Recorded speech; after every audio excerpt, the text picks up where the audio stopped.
បងប្អូនទាំងអស់គ្នាធ្លាប់ទៅលើរថយន្តដឹកទំនិញ Mack Fuizo តើបងប្អូនចង់យករថយន្តទៅប្រើប្រាស់ដើម្បីផ្លាស់ប្ដូរបទពិសោធន៍ក្នុងការដឹកជញ្ជូនណាថ្ងៃនេះ Fuizo ចិត្តល្អមានអ្វីពិសេសជូនបងប្អូនទាំងអស់គ្នា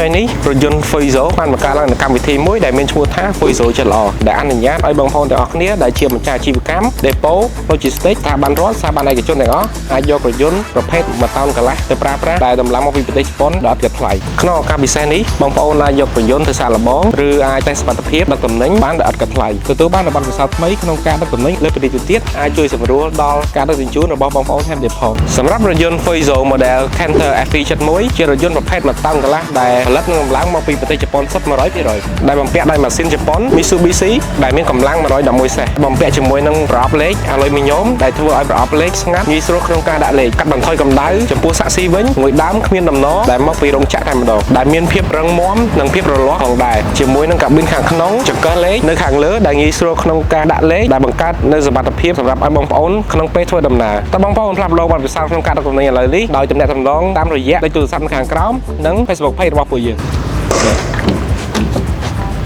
តោះឆ្ពោះទៅមុខរួមគ្នាជាមួយ Fuizo